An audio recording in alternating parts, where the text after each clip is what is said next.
नमस्कार मित्रों, आप देख रहे हैं नव भारत समाचार, साउथ इंडिया के सबसे बड़ा हिंदी न्यूज़ चैनल। आज हमारे स्टूडियो में उपस्थित है एक मशहूर व्यापारवेद और वुमेन एंटरप्रेन्योर जो काफ़ी साल से कभी का ही बिजनेस और काफ़ी सारी चर्चा में है। हमारे स्टूडियो में उपस्थित है सुनीता सावलानी जी, जो एक सैलून चलाती है और काफ़ी ब्रांड्स भी चलाती है अपने नाम से। नमस्कार सुनीता जी। नमस्ते टू नव भारत समाचार टू एवरीबॉडी। तो पहले आपको हार्दिक स्वागत हमारे स्टूडियो को आने के लिए। मैं तो आपको बहुत दिन से दरखास्त कर रहा था कि आप आए हमारे स्टूडियो पे। तो सुनीता जी, आप काफ़ी बड़े शख्सियत है, लोग आपको पहचानते हैं, जानते हैं और बड़ी नाम है आपकी, खुद खानदान की बहुत बड़ी नाम है। तो बताइए आपके जीवन की शुरुआत कैसे हुई है? मेरी जीवन की शुरुआत इस फील्ड में तो इस तरह हुई है कि पहले तो मैं कोरिया में रहती थी। वहाँ से जब मैं इंडिया आई तो मुझे कुछ शौक़ था, एक लगन था कि कुछ करना है मुझे, घर पे नहीं बैठना है मुझे। तो फिर मैंने ये फील्ड खोला ब्यूटी का, क्योंकि मुझे शुरू से ही शौक़ रहा है। आप कोरिया की बात जब कर रहे हैं तो आपसे जब से मेरी इंटरेक्शन हो रही थी, आप काफ़ी दिनों से, कि आप अपने सक्सेस का जो एम हिस्सा है आपकी एक्सपोजर बोलते हैं। तो कैसा रहा आपकी इंटरनेशनल एक्सपोजर?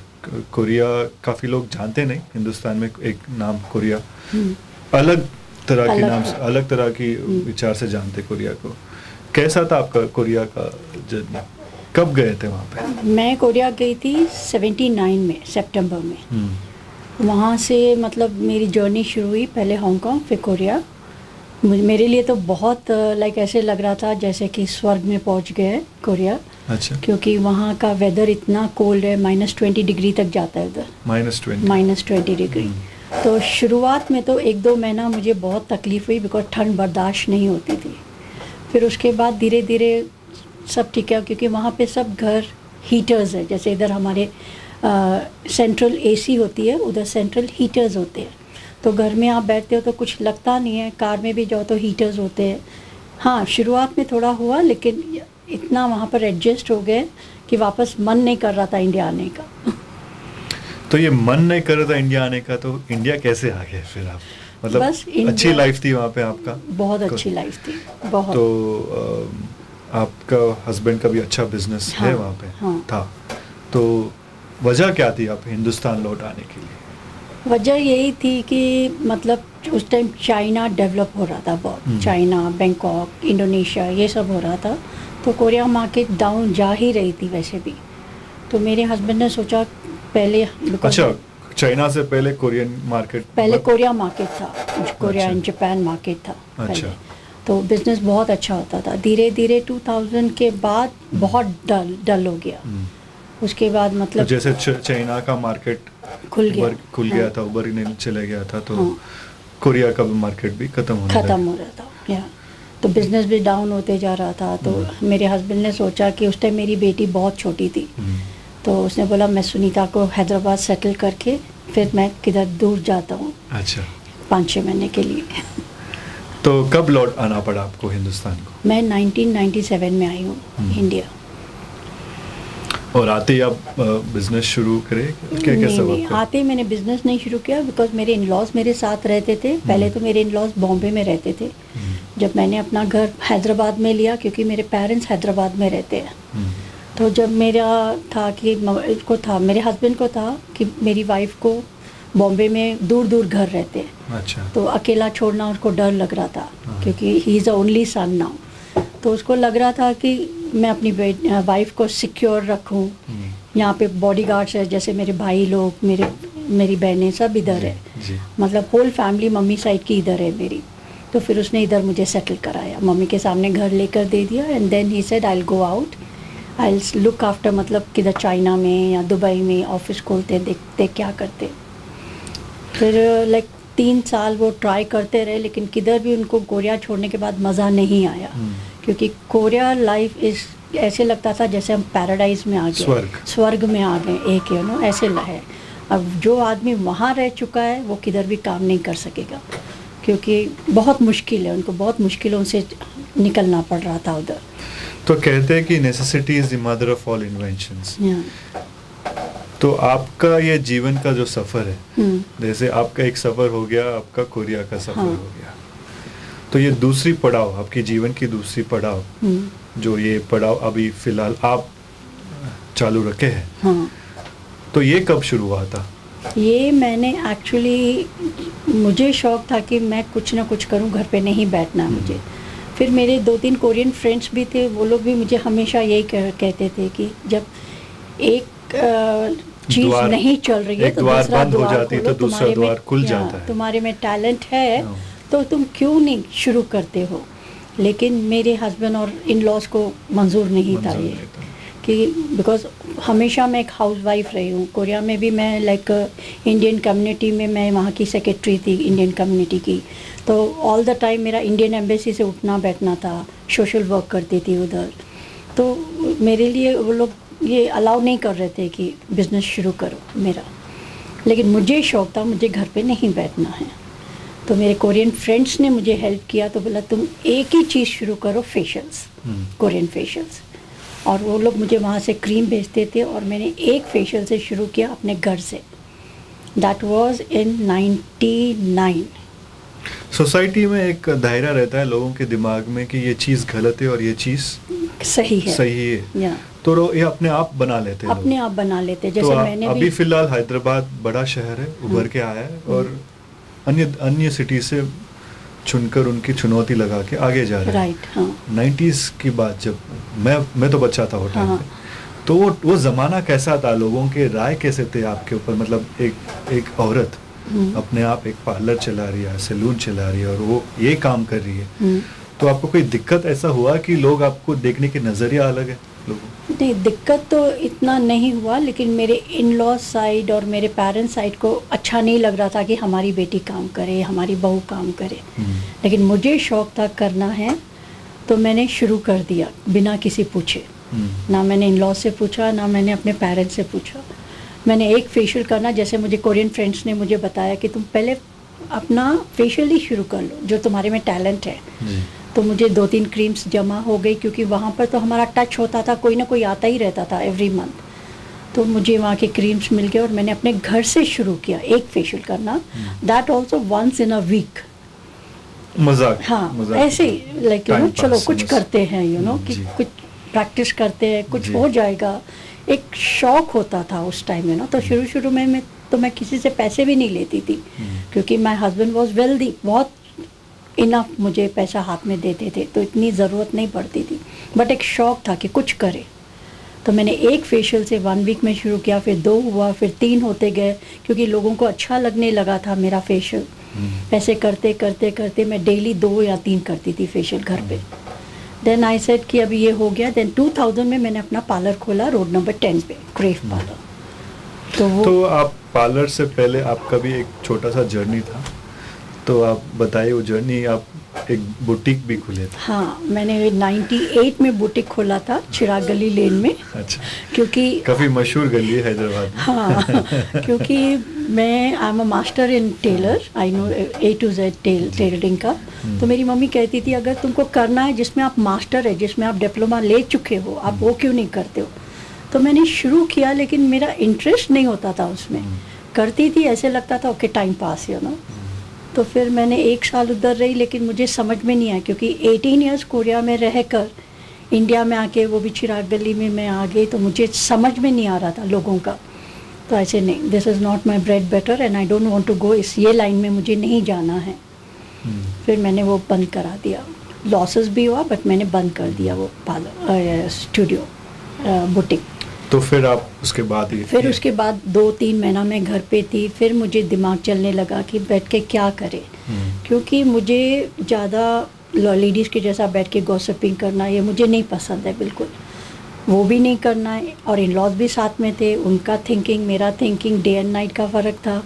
तो मैं वैसी लड़की हूँ कि जिधर मैं देखती हूँ कुछ एक औरत को अपने ज़िंदगी को बैलेंस करना काफ़ी मुश्किल चीज़ है, क्योंकि आपका घर परिवार रहता है और खुद के दोस्त भी सर्कल है, और आपके खुद का परिवार, मतलब माताजी और पिताजी भी उनकी रिस्पॉन्सिबिलिटी भी लेते हैं, और साथ ही साथ उसके साथ बच्चों और माँ और बेटियां और सब चीज़, ये सब चीज़ों में आप बिजनेस करना, ये तो बहुत बड़ी बात है। मतलब कैसे आपके दिमाग में क्या ख्याल आते थे वो टाइम पे? उस टाइम तो मुझे लगता था कि शौक था कि चलो कर लेते हैं, कभी नहीं सोचा आगे क्या होगा।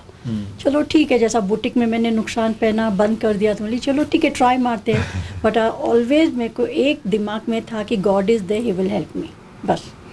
और मैं निकल पड़ी और मैंने पार्लर खोल दिया। और उस टाइम मेरे हस्बैंड को भी पता नहीं था कि मैंने पार्लर खोला है। ही वॉज इन दुबई उस टाइम, कि वो अपना बिजनेस शुरू करने की कोशिश कर रहे थे दुबई में। जब वो आए यहाँ पर ओपनिंग पे, तो for him like is a surprise for him कि ऑलमोस्ट 2 महीने में पार्लर कैसे खुल गया, 2-3 महीने में। लेकिन ठीक है, 2-3 महीने रहा कि किसी को पसंद नहीं आई बात, 1-2 साल तो तक ये जब चलते आपके पति के बारे में बात करें तो मैं ये बात दोहराना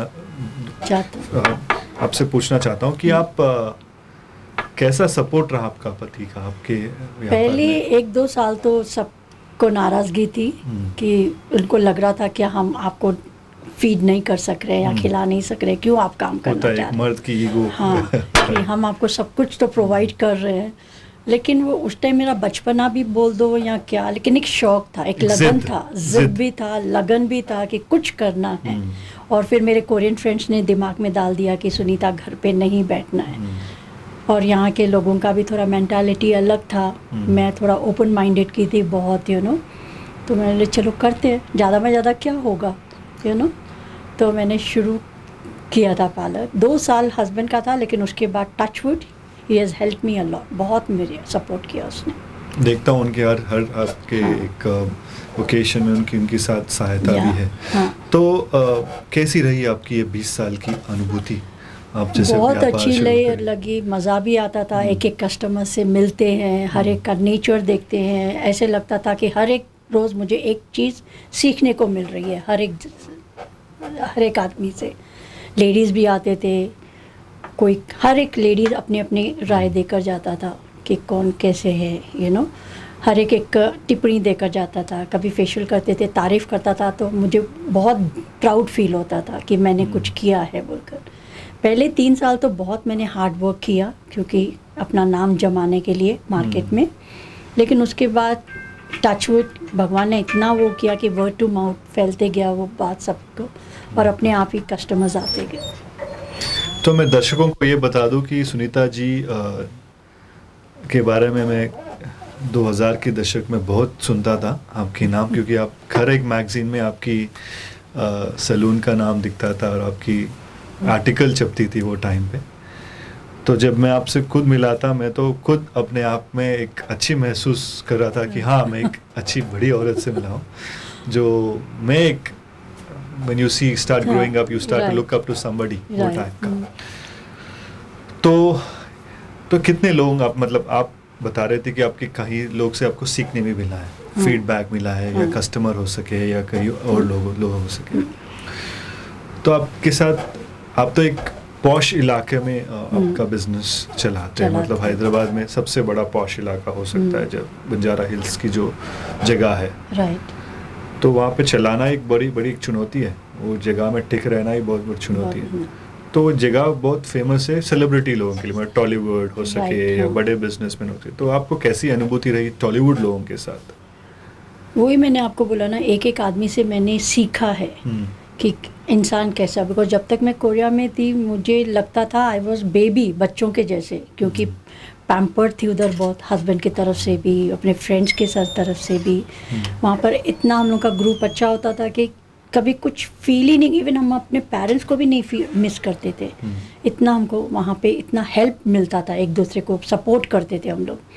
तो कभी कुछ ऐसे हार्ड डेज हमने कोरिया में नहीं देखा। कोई खास सेलिब्रिटी जिससे आपसे लगाव है, आपके साथ मदद, मतलब? हाँ, हैदराबाद में आके जैसे विनोद कुमार आलवा, वो मेरे खास दोस्त है, उनकी वाइफ और हम, और श्रीशा मैम, तो इन सबसे मेरा बहुत क्लोज रहा है। जैसे सौंदर्या उनसे भी तो मेरा ये बात मैं रहा। एक्चुअली दर्शकों को बताना चाहता हूँ कि कैसी रही सौंदर्या जी, तो बहुत बड़ी स्टार है बहुत यहाँ। बहुत अच्छी थी, क्योंकि मैं भी वो दूसरों के काफी लिए हिंदी स्टार, मूवीज में भी हाँ, उनकी, काफी वो दूसरों के लिए करी। स्टार हो सकती थी, लेकिन मेरे लिए पता नहीं क्यों एज अ गॉड गिफ्ट भी बोल सकते, मेरे साथ बहुत अच्छी थी। कभी ऐसे महसूस नहीं होने दिया कि वो एक स्टार है और मैं मतलब, और उसको पता था मेरा बैकग्राउंड कि मैं कहाँ से आई हूँ और कैसे मैं सीख कर पार्लर खोला है। तो मुझे बहुत रेस्पेक्ट करती थी, और उनका एक ही था कि सुनीता मेरे साथ आके काम करे, लेकिन वो नहीं हो सका क्योंकि मेरे जो खास फ्रेंड जो मूवी लाइन में है वो मुझे अलाउ नहीं करते थे कि तुम मूवी लाइन में आना, वैसे नहीं, तुम्हारे लिए वो नहीं है मूवी लाइन। और एक बार मैं जेमिनी स्टूडियो में गई थी, तो मुझे भी लगा कि नहीं, ये मेरी लाइन नहीं है। तो सब लोग ने बोला तुम जब पार्लर खोलियो तो पार्लर पे स्टिक हो जाओ। तो मैंने फिर पार्लर ही शुरू किया। फिर मैंने अपने धीरे धीरे अपने प्रोडक्ट्स बनाने शुरू किए, अपना मतलब पैक कैसे बनाते हैं, स्क्रब। तो ये बताइए, आपके जो आपकी खुद की प्रोडक्ट्स जो बनाते हैं काफ़ी मशहूर है, मतलब आप तो बाहर मार्केट में तो फिलहाल फैला नहीं है, लेकिन जैसे क्लाइंट्स को आप देते हैं, तो मैं खुद इस्तेमाल कर रहा हूँ आपके काफ़ी 4-5 साल से जैसे अपना लगाव है। तो वो चाहे वो बाल हो या गिने घाल हो, तो मतलब ये आइडिया कैसे आया कि आपने खुद के प्रोडक्ट बनाए? पता नहीं क्यों मुझे लगता है जब एक बार आप बिजनेस में आ गए, और मैं मार्केट में देखती थी हर एक चीज़ में केमिकल्स होता था, और ये सब चीज़ें मेरी ग्रैनी यूज़ करती थी हमारे पे, हम पे। लाइक हम जब शैम्पू करते थे तो वो अपने तरफ से एक पैक बना के लगाती थी, तो उस टाइम हम ग्रैनी को होम रेमेडीज, हाँ होम रेमेडीज, तो वो बहुत मतलब हम लोग ग्रैनी को गुस्सा करते थे, माँ दादी ये क्या कर रहे हो आप, ये हमारी चीज़ नहीं है। बट जब मैंने पार्लर खोला तो धीरे धीरे वो मेरे अंदर आते गया, बिकॉज सेम फैमिली हम लोग है। तो आते गया कि मेरी ग्रैनी ऐसे करती थी, मेरी ग्रैनी वैसे करती थी। तो फिर धीरे धीरे मैं एक एक टेस्ट करते गई, और फिर वो आता गया। फिर मैं मम्मी से धीरे धीरे पूछती थी, मम्मी ग्रैनी इसमें क्या मिलाती थी, क्या करती थी। तो वो क्या प्रिजर्व नहीं होता है, उसमें हम केमिकल्स नहीं डालते हैं। जैसे मेरा हेयर पैक है, फेस पैक है, बॉडी स्क्रब है, हेयर ऑयल है डैंड्रफ्स के लिए, ग्रोइंग के लिए, ड्राई स्किन के लिए मैं एयर बनाती हूँ, बॉडी पेन के लिए ऑयल बनाती हूँ मैं, इवन अभी स्पा का ऑयल भी मैं खुद बनाती हूँ। तो लाइक धीरे धीरे वो आइडिया आते जाती है, क्योंकि नॉलेज मिलते जाता था वो और थोड़ी बहुत मेरे सपोर्ट मम्मी का भी था और मेरे दादी का भी था, और थोड़ा बहुत जो मैं कोरिया से सीख कर आई थी वो सब मैंने मिक्स मैच किया पूरा। तो इंटरनेशनल ज्ञान और देसी ज्ञान दोनों मिला के मैंने दोनों को मिलाकर एक मिलन बना के, हाँ, एक उनका बोलते कॉन्सेप्ट मैंने जब शुरू किया। तो और मेरी एक खासियत क्या है कि जो भी मैं चीज़ बनाती हूँ पहले अपने घर वालों पे यूज़ करती हूँ, अपनी जैसे सिस्टर इन लॉज है, या मम्मी हैं, या मेरी बहनें हैं, भाभियाँ हैं, खुद मैं हूँ, तो पहले उस पर इस्तेमाल करती हूँ। फिर मेरी पार्लर की लड़कियाँ हैं, मीन्स हमारी स्किन पे कैसे लगता है और जो डार्कर स्किन है उस पर कैसे लगता है, तो सबको देखकर मैं वो चीज़ें बनाती हूँ। लेकिन अभी तक मैं किसी को दिया नहीं है बनाने के लिए, मैं खुद अपने हाथ से बनाती हूँ, क्योंकि मुझे किसी पे विश्वास नहीं होता है कि उसमें कुछ मिलावट ना कर दे वो। तो मुझे अपना नाम नहीं ख़राब करना है, भले मैं बोलती हूँ 3 कस्टमर हो लेकिन बेस्ट हो। I don't go for 10 customers होना चाहिए कि मेरा ज़्यादा बिकना चाहिए, ऐसे नहीं। अगर मैं उनको सलाह दूंगी तो अपना एक फैमिली मेम्बर समझ के उसको बताती हूँ मैं। तो ये पहली पड़ाव था सुनीता जी से अपना बातचीत जारी रखेंगे। ये कोविड का टाइम पे उनकी चुनौतियाँ कैसे और कैसे उभर के आ रहे, उसके बारे में हम ब्रेक के बाद बात करेंगे। वेलकम बैक टू नवभारत समाचार। आप देख रहे थे खास बातचीत सुनीता सावलानी जी से, क्रेव ब्यूटी और हेयर सैलून की ओनर। तो सुनीता जी, ये दूसरा पड़ाव जब अपना 2020, जैसे क्रिकेट की 2020 है, तो ये भी 2020 फास्ट और फ्यूरियस से चल रहा है। मतलब हाल ही में अपना कोविड का जो इफेक्ट हुआ है सोसाइटी में, इतनी बड़ी तादाद में लोगों की देहांत भी हो रही है, लोगों की सेहत भी खराब हो रही है। तो क्या लगता है आपको, मतलब ये टाइम अच्छी टाइम है या बुरी टाइम है, या क्या कौन सी टाइम है? ये वक्त तो बहुत बुरा है, क्योंकि कोविड एक ऐसा मतलब बीमारी हो गई है, हर एक इंसान निकलने के लिए तो डर ही रहा है इसके लिए। मतलब पहले नहीं डर रहे थे, लेकिन अभी 1-1.5 महीने से काफ़ी डर रहे हैं। उन लोग ने जब गवर्नमेंट ने लॉकडाउन किया था तो उनको ये नहीं था कि क्यों लॉकडाउन कर रहे हैं, लेकिन उस टाइम उनको समझ नहीं आ रही थी। अभी काफ़ी लोग डरे हुए हैं और बाहर निकलने की नहीं कर रहे हैं। जो मैं समझती हूँ, जो लोग अनएजुकेटेड है, जिनको मतलब जो लेबर क्लास पीपल है, वो लोग नहीं समझ पा रहे कि क्या है, कैसे अपना संभाल करना चाहिए। आप अपना व्यापार तो जारी रखे हैं। हाँ। कैसी आप प्रिकॉशंस, कैसे मेजरमेंट्स के क्या ले रहे हैं आप, मतलब आपके वहाँ पे? मेरे यहाँ पे जैसे मेरे भाई ने सैनिटाइज़र का बिजनेस शुरू किया है, तो पहले तो लोग ने आके मेरे पूरे पार्लर को सैनिटाइज़र करके गए। अच्छा। और एक स्प्रे भी है जो आपको पूरे हैंडल्स और लिफ्ट के ऊपर पूरा स्प्रे करने से पूरा एक कोटिंग आ जाता है, जैसे अपन मोबाइल को स्क्रीन लगाते हैं वैसे, फॉर 10 डेज या 1 मंथ का वो होता है, वो भी मैंने करा दिया है।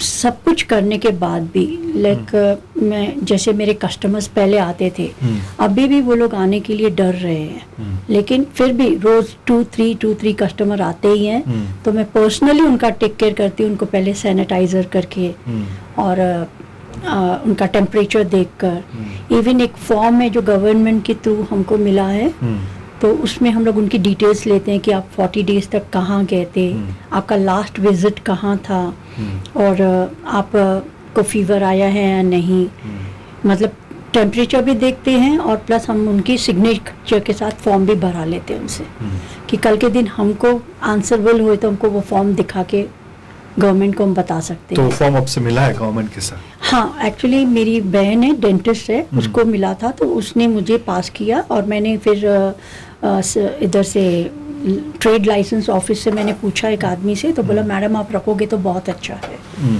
तो बिकॉज बिजनेस पे जैसे इफेक्ट नहीं पड़ना चाहिए, तो कोई ट्रेड लाइसेंस में मुझे बहुत अच्छी तरह जानता है, तो मैंने उनसे फ़ोन करके सलाह की थी। तो बोला आप भी ये फॉर्म रख दो, तो एटलीस्ट आप सेफ साइड रहेंगे कि आपने अपना काम बरोबर किया। लेकिन फिर भी आपको लगता है डर, ऐसा कोई कस्टमर आपके पास आ गए हैं और ऐसी कुछ चुनौती आपको डर तो मन ही मन हो सकता है? हाँ, डर तो लगता है, क्योंकि हमारी लड़कियां भी एक लड़की सिकंदराबाद से आती है, एक ताड़बंद से आती है, 2 लड़कियां 4 मीनार की है मेरे पास। डर तो रहता है, क्योंकि वो उनका भी प्रॉब्लम नहीं है, मेरा भी प्रॉब्लम नहीं है। वो लोग कहाँ हाथ लगाते हैं, किससे मिलते हैं, किसी चीज को हम सूक्ष्म तरह नहीं देख सकते। लेकिन डर तो रहता है। डर तो एक है, किधर कोने में एक डर तो लगा है कि हाँ अपनी। लेकिन हौसला कैसे आप बुलंद रखते हैं उसको, क्या? मैं बस एक ही चीज़ करती हूँ कि हम अपनी तरफ से पूरी फैसिलिटीज़ उनको दे रहे हैं। जैसे वो लोग जैसे ही एंटर होते हैं, यहाँ तक कि हम उनको हॉट वाटर विथ हल्दी के साथ मिला के भी देते। पहले कॉफ़ी ऑफर करते थे, अभी ये ऑफर कर रहे हैं हम उनको। तो पुराने ज़माने के वो डॉक्टर्स भी बोल रहे हैं कि वाटर आप पीजिए हल्दी का गर्म पानी के साथ, वो भी दे रहे हैं हम लोग उनको। तो जहाँ तक हो सक रहा है हम उनको दे रहे हैं, लेकिन कस्टमर्स को पता है कि सुनीता कैसे प्रिकॉशन ले रही है, उनको गारंटी है, और हमको बता के कराते हैं ये कि सैनिटाइज़र ऐसे करते हैं, और उनको खुद दे देते हैं। और हम लोग पूरी लड़कियों को मास्क भी दे दिया है, ग्लव्स देते हैं, पूरी डिस्पोजेबल हम लोग ने यूज़ किया है। सब कस्टमर्स देख कर जाते हैं, लेकिन उनको एक डर है अंदर से एक डर है रहता है, क्योंकि वो लोग ये बोलते हैं हम अकेले नहीं, हमारे फैमिलीज में काफ़ी लोग हैं, अगर हमको होएगा तो आगे उनको भी होएगा। ये ऐसे नहीं बीमारी कि आपको मतलब जानलेवा है या आपकी डेथ हो सकती है, लेकिन एक के साथ दूसरा होता है। और हॉस्पिटल्स में जैसे आजकल हम देख रहे हैं कि सहूलतें बहुत कम होते जा रही है, तो वो लोग वही बोल रहे हैं कि अगर हो गया तो हमको आगे तकलीफ होएगी, तो बेटर है पहले प्रिकॉशंस करें हम उनका। तो क्या प्लानिंग रही है आपकी व्यापार से, क्योंकि आप इतने साल से आप एक बिजनेस लाइन में हैं और बिजनेस चला रहे, डर लगता है कि आपकी इनसिक्योरिटी का ज़माना है, कुछ हो या ना हो, कैसे मन क्या विचार? डर तो लगता है कि बिजनेस मतलब कम हो रहा है, और हमारे ऊपर इतनी जिम्मेदारियां हैं, जैसे रेंट्स है, गर्ल्स की सैलरीज है, तो हम वो तो रोक नहीं सकते, तो अपने पॉकेट से देना ही पड़ता है उनको कुछ भी थोड़ा बहुत।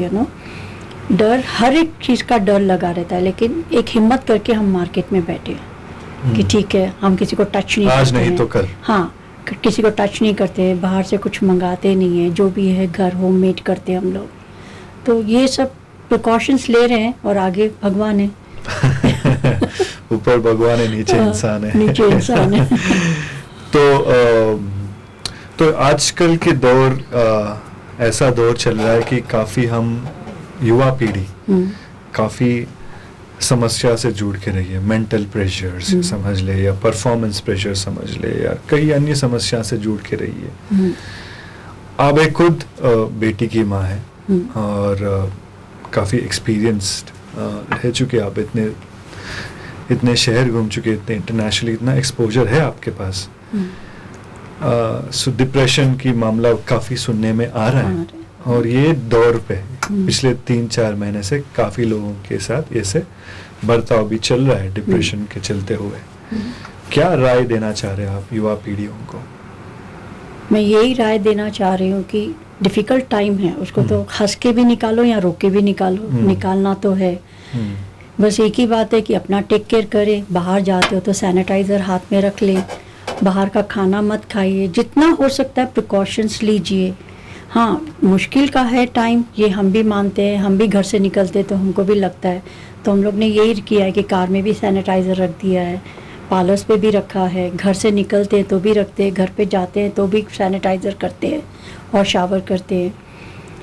अपनी हिम्मत रखिए कि हमको मतलब अपना प्रिकॉशंस खुद लेना है। जैसे गवर्नमेंट बोल रहा है आपको गर्म पानी पीना है, हल्दी का पानी पीना है, वो सब करना है। बिजनेस पे भी अफेक्ट पड़ता है। स्वस्थ रखिए अपने आप को। अपने आप को स्वस्थ रखा, अगर आपकी हेल्थ अच्छी होगी तो आप आगे बहुत कुछ कर सकते हो।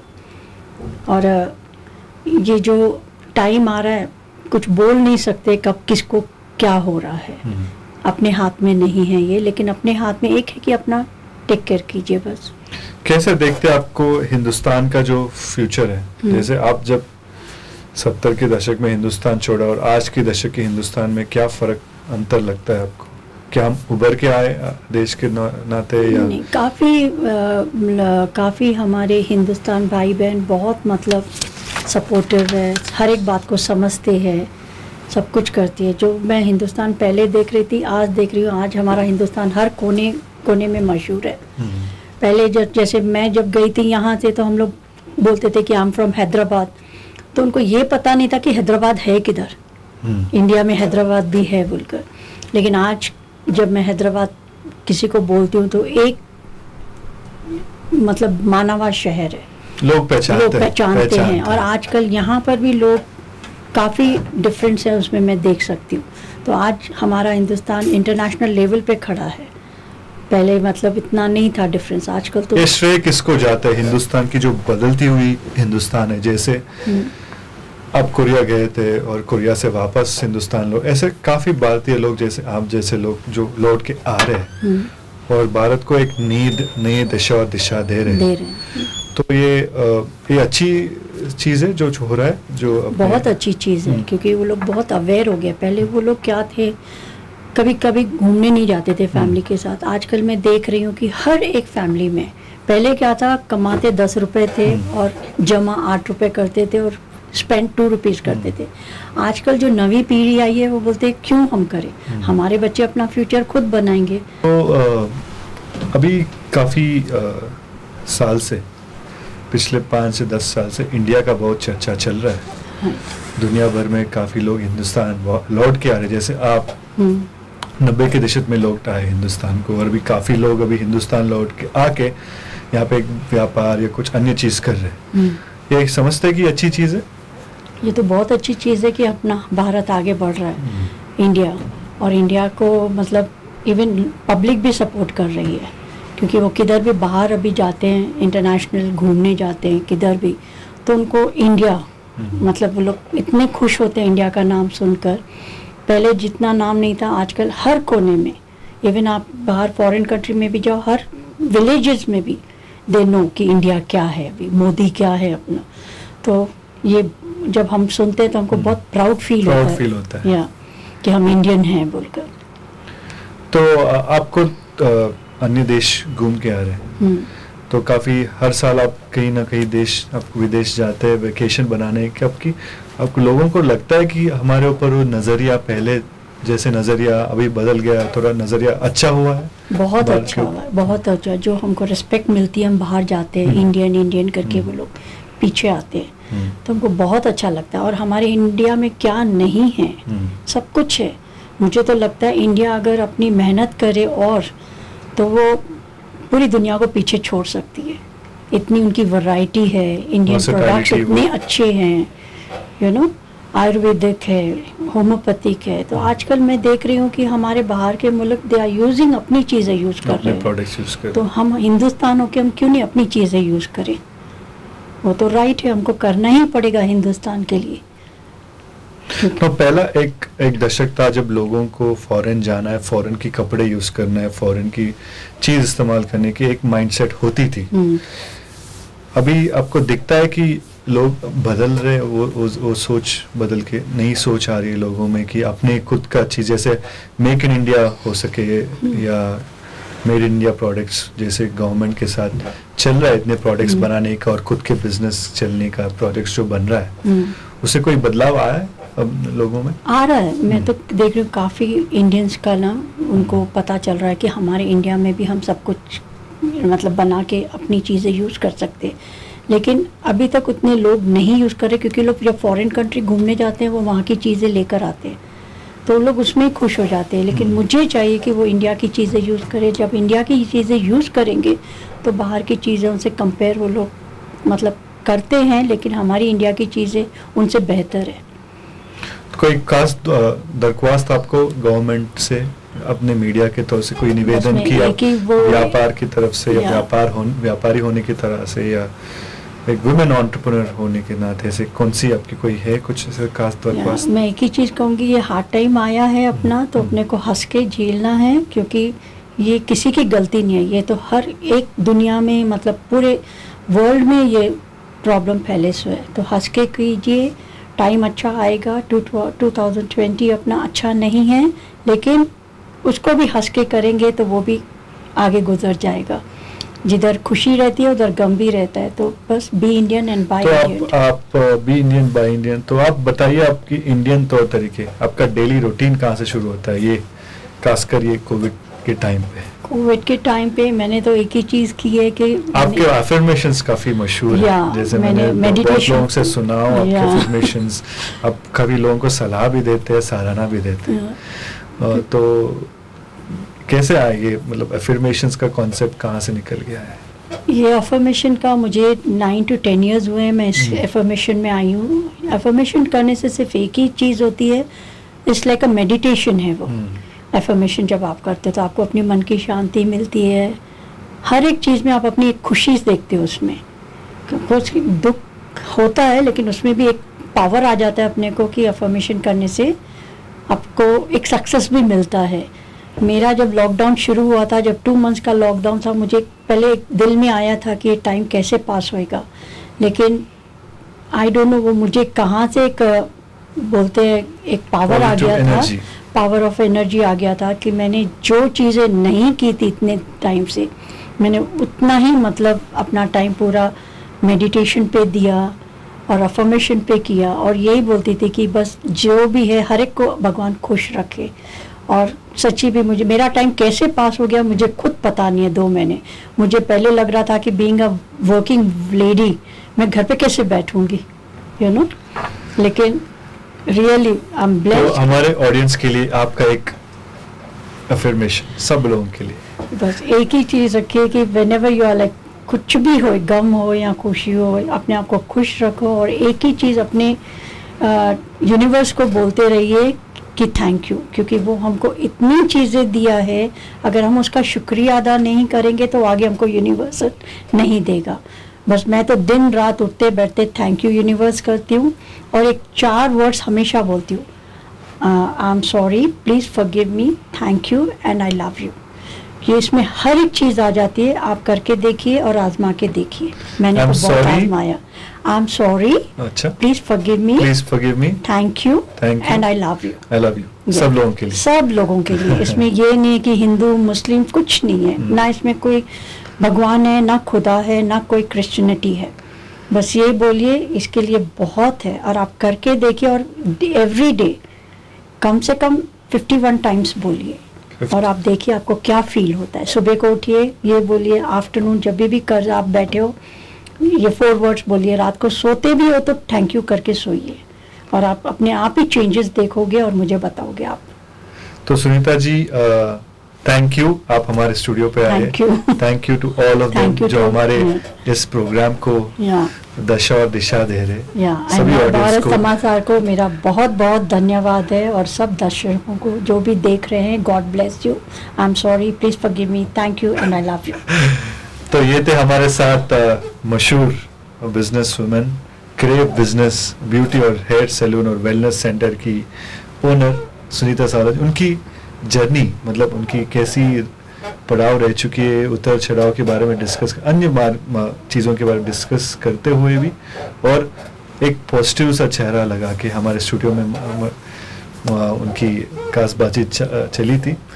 तो अगले गेस्ट के लिए देखते रहिए नवभारत समाचार। तब तक के लिए नमस्कार।